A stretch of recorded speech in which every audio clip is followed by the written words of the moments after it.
నిజామాబాద్ జిల్లా నెల్లికుదురు మండల కేంద్రంలో రైతులకు మద్దతుగా యూరియా బస్తాలు ఇవ్వాలని కోరుతూ మాజీ ఎంపీ మాలోత్ కవిత రహదారిపై బైఠాయించి నిరసన తెలియజేయడం జరిగింది. వర్షాలను సైతం లెక్క చేయకుండా రోజుల తరబడి యూరియా కోసం క్యూ లైన్లో నిలబడి కష్టాలు పడుతున్న రైతులను పట్టించుకోకుండా కాంగ్రెస్ ప్రభుత్వం ముందు చూపు లేకుండా యూరియాను సరఫరా చేయడంలో పూర్తిగా విఫలమైంది. గతంలో బీఆర్ఎస్ పాలనలో తెలంగాణ రైతన్నలకు 10 ఏళ్లుగా సరిపడా యూరియాను సరఫరా చేసే మార్పు పేరుతో అధికారంలోకి వచ్చిన కాంగ్రెస్ పార్టీ యూరియాను ఇవ్వలేక రైతులను రోడ్ల మీదకి తీసుకువచ్చిందని మండిపడ్డారు బీఆర్ఎస్ నాయకులు.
ఊర్లో రాక చాలా రోజులు అవుతుందండి.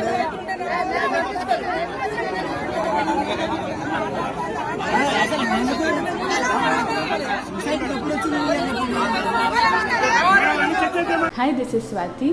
లైక్ చేయండి, షేర్ చేయండి, కమెంట్ చేయండి అండ్ సబ్స్క్రైబ్ చేయండి GR TV. Hi, this is Monica. Please like, share and subscribe GR TV.